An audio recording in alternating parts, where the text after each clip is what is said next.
Why not 175 నుంచి నన్ను కనీసం ప్రతిపక్ష నేతగా గుర్తించండి అనే స్థాయి వరకు వచ్చాడు జగన్మోహన్ రెడ్డి. తాజాగా ఇవాళ AP assembly speaker Ayyanna Patrudu గారికి జగన్మోహన్ రెడ్డి ఒక లేఖ రాశాడు. ఏంటి ఈ లేఖ సారాంశం? అపోజిషన్ లీడర్గా నన్ను గుర్తించండి అని. దాంట్లో కాసేపు బతిమలాడాడు, కాసేపేమో మీరు ఉద్దేశపూర్వకంగా కావాలని ఇట్లా చేస్తున్నారు అని చెప్పి ఆరోపణ చేశాడు.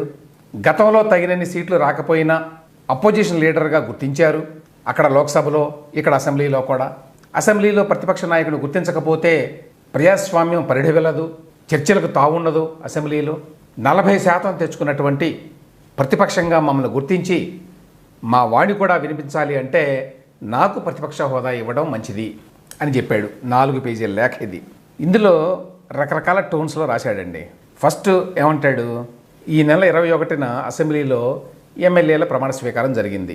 ఆ కార్యక్రమాన్ని చూస్తే ప్రధాన ప్రతిపక్ష నాయకుడిగా ఆ హోదా నాకు ఇవ్వరు అనేటువంటి అభిప్రాయం కలిగింది.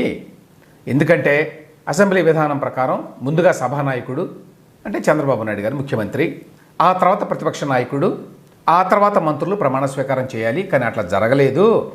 సాంప్రదాయాలకు విరుద్ధంగా మంత్రుల తర్వాతే నాతోటి ప్రమాణ స్వీకారం చేయించారు. కాబట్టి ప్రధాన ప్రతిపక్ష నాయకుడు హోదా నాకు ఇవ్వకూడదని మీరు ముందుగానే నిర్ణయం తీసుకున్నట్టుగా నాకు అనిపిస్తోంది. అందుకని రాస్తున్నాడు అన్నమాట ఈ లేఖ. మామూలుగా అయితే అసెంబ్లీలో సభ్యులు ప్రమాణ స్వీకారం చేసేటప్పుడు మొదట సభానాయకుడు తర్వాత ప్రతిపక్ష నాయకుడు చేయడం అనేది సాంప్రదాయం. అయితే ప్రతిపక్ష పార్టీగా గుర్తింపు పొందడానికి అవసరమైనంత మంది ఎమ్మెల్యేలు వైసీపీకి లేరు. 175 సీట్లలో కనీసం 18 స్థానాల్లో గెలిస్తే ఆ పార్టీకి ప్రతిపక్ష హోదా దక్కుతుంది. కానీ వైసీపీకి ఈసారి 11 సీట్లే వచ్చినాయి. అందువల్ల ప్రతిపక్ష హోదా రాదు. కాబట్టి జగన్మోహన్ రెడ్డి గారిని సభానాయకుడి తర్వాత పిలవలేదు మొన్న. అదనమాట ఈయన బాధ. తర్వాత ఈయన ఏమంటాడంటే ఈ 10% రూల్ అనేది ఇది లేదు. ఇప్పుడు అసెంబ్లీలో ఉన్న 4 పార్టీల్లో 3 పార్టీలు ఎన్నికల ముందే పొత్తు పెట్టుకున్నాయి కాబట్టి వాటికి ప్రతిపక్ష హోదా రాదు. ఇక మిగిలిన ఒక్క పార్టీ మేమే కాబట్టి మాకు రావాలి అనే ఒక మాట అన్నాడు.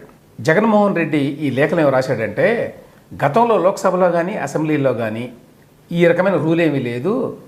10% కంటే తక్కువ సీట్లు వచ్చినా కూడా ప్రతిపక్ష హోదా ఇచ్చారు అని చెప్తూ ఆయన 3 ఉదాహరణలు ఇచ్చాడు. ఫస్ట్ ఉదాహరణ 1984లో పర్వతనేని ఉపేంద్ర, ఆయన తెలుగుదేశం పార్టీ పార్లమెంటరీ పార్టీ నాయకుడు. అప్పుడు అత్యధిక సీట్లు టీడీపీకే వచ్చినాయి ప్రతిపక్షంలో. అప్పుడు ఉపేంద్ర గారిని ప్రతిపక్ష నాయకుడిగా గుర్తించారు అని చెప్తున్నాడు జగన్మోహన్ రెడ్డి.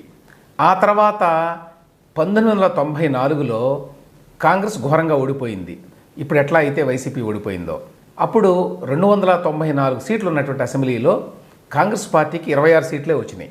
అప్పుడు టీడీపీ దాని మిత్రపక్షాలకి 256 సీట్లేమో వచ్చినాయి. అప్పుడు కూడా 10% సీట్లు లేకపోయినా కూడా కాంగ్రెస్ పార్టీ ఫ్లోర్ లీడర్గా ఉన్నటువంటి పి జనార్దన్ రెడ్డికి ప్రతిపక్ష నేత హోదా ఇచ్చారు అని చెప్పాడు. దాంతోపాటు 2015లో బీజేపీ కూడా ఢిల్లీలో 3 సీట్లే వచ్చినాయి, అయినా కూడా ప్రతిపక్ష హోదా ఇచ్చారు అని కోట్ చేశాడు.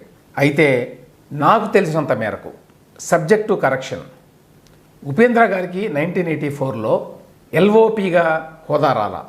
ఎల్ఓపి అంటే లీడర్ ఆఫ్ అపోజిషన్. ఊరికే ప్రతిపక్షం అనడం వేరు, ఎల్ఓపి అనడం వేరు.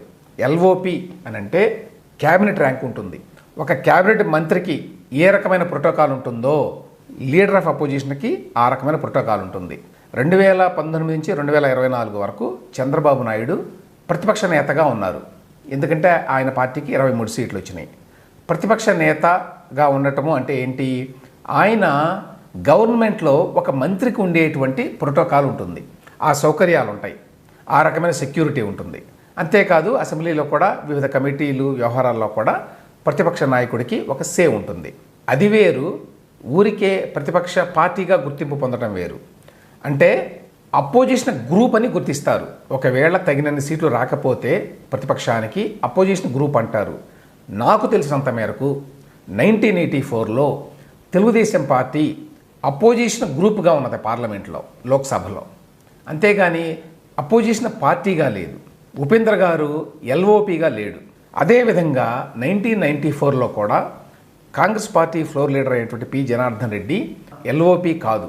అప్పుడు కూడా కాంగ్రెస్ పార్టీని అపోజిషన్ గ్రూప్గా గుర్తించారు, కానీ ఆయనకి క్యాబినెట్ హోదాతోటి ఆ ప్రోటోకాల్ తోటి ప్రతిపక్ష నేతగా ఆయన్ని గుర్తించలేదు, ఆ హోదా ఇవ్వలేదు. ఇక 2015లో ఏమైందో తెలియదు. మరి బీజేపీకి ఢిల్లీలో 3 సీట్లు వచ్చినా కూడా ప్రతిపక్ష హోదా ఇచ్చారని చెప్పి రాశాడు ఈయన. కాబట్టి ఈయన ఇచ్చినటువంటి ఎగ్జాంపుల్స్లో 2 ఎగ్జాంపుల్స్ అయితే నాకు తెలిసి ఖచ్చితంగా కరెక్ట్ కాదు. ఇన్ఫ్యాక్ట్ 2014లో కాంగ్రెస్ పార్టీకి చాలా తక్కువ సీట్లు వచ్చినాయి. అంటే ప్రతిపక్ష హోదా కూడా ఇవ్వడానికి తగినన్ని సీట్లు రాలేదు. 44 సీట్లు అనుకుంటాను 2014లో వచ్చినప్పుడు.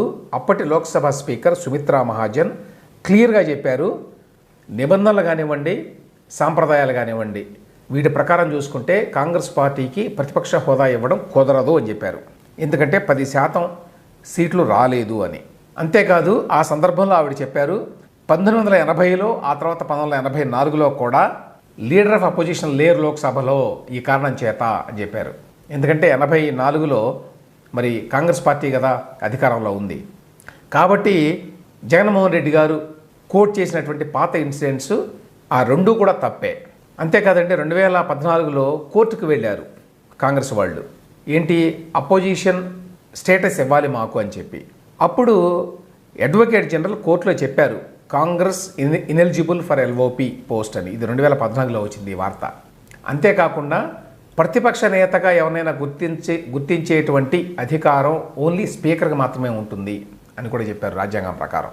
సో అది స్పీకర్ డిస్క్రిషన్, ఆయన విచక్షణ. కావాలి అనుకుంటే తగినన్ని సీట్లు రాకపోయినా కూడా స్పీకర్ ఆ విధంగా గుర్తించవచ్చు ప్రతిపక్ష నేతగా ఎవరినైనా.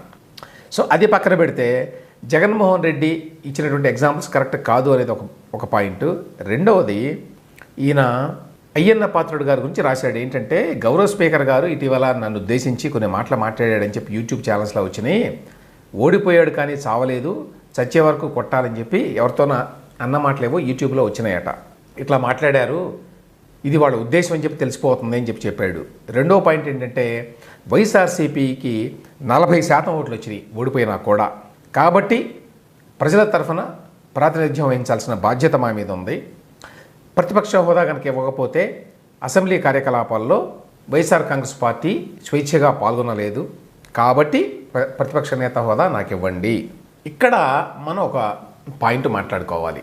అదేంటంటే జగన్మోహన్ రెడ్డి గారికి ప్రతిపక్ష నేత హోదా ఇవ్వడం అనేది పూర్తిగా స్పీకర్ గారి విచక్షణ. గతంలో ఎప్పుడూ కూడా 10% కంటే తక్కువ ఓట్లు వచ్చినటువంటి పార్టీలకి లేక ఆ పార్టీ నేతకి ప్రతిపక్ష నేత హోదా ఇవ్వలేదు అనేది ఒక పాయింట్. రెండవది, జగన్మోహన్ రెడ్డి గారు ఒకవేళ తాను అధికారపక్షంగా ఉండి తెలుగుదేశమో మరొక పార్టీయో ప్రతిపక్షంలో ఉంటే ఆయన ఎట్లా వ్యవహరిస్తాడు అనేది, ఆయన గతంలో ఏం మాట్లాడాడు దీనికి సంబంధించి అనేది కూడా ఇంపార్టెంట్. ఒక్కసారి జగన్మోహన్ రెడ్డి గారు గతంలో ఏం మాట్లాడాడు అనేది వినిపిస్తారు మీకు.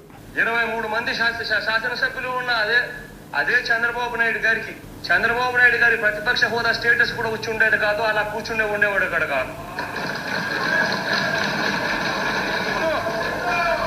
అవునయ్యా, నీకు తెలియకపోతే తెలుసుకో. వాస్తవానికి నేను కనుక డోర్ తెరిస్తే నోట్లో నుంచి మాట చెప్పడం లేదు, ఎంతమంది ఖర్చులో ఉండాలని చెప్పి సంతోషపడండి. ఏం చెప్తున్నాడండి ఇక్కడ జగన్మోహన్ రెడ్డి?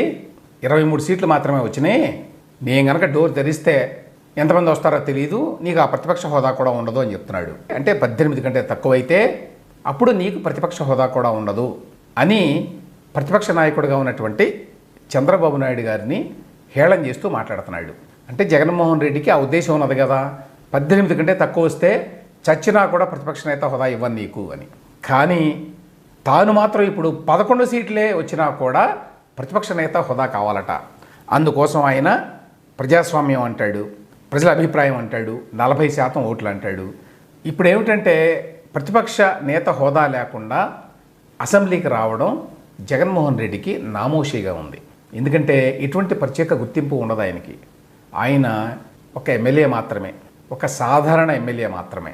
కాబట్టి ఏ అంశం మీదనైనా మాట్లాడాలి అనుకుంటే స్పీకర్ గారు పర్మిషన్ ఇవ్వాల్సిందే, ప్రత్యేకంగా హక్కు ఏమీ ఉండదు ఆయనకి. మిగతా సభ్యులకి ఏముంటుందో అదే హక్కు ఉంటుంది. అందుకోసం అన్నమాట. ఇప్పుడు మోస్ట్ ప్రాబబ్లీ స్పీకర్ గారు ఇచ్చేటువంటి అవకాశం లేదు. ప్రత్యేకంగా తన విచక్షణ ఉపయోగించి ఇవ్వాలి ప్రతిపక్ష నేత హోదా జగన్మోహన్ రెడ్డికి. అయ్యన్న పాత్రుడు గారు అట్లా ఇస్తారని చెప్పి నేను అనుకోవడం లేదు.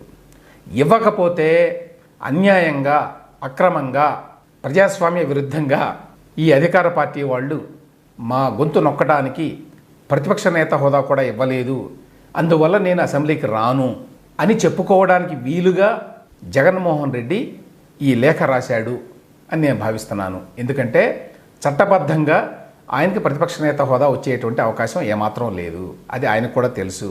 అయినా కూడా ఇంత డీటెయిల్డ్గా 4 పేజీల లేఖ లారీ చేత ఎందుకు రాయించాడు అంటే, తద్వారా నన్ను గౌరవించలేదు కాబట్టి, అంటే 40% ప్రజల వాయిస్ను గౌరవించలేదు కాబట్టి నేను అసెంబ్లీకి రాను అని చెప్పుకోవడానికి వీలుగా ఆయన ఈ లేఖ రాశాడు అనేది నా భావన.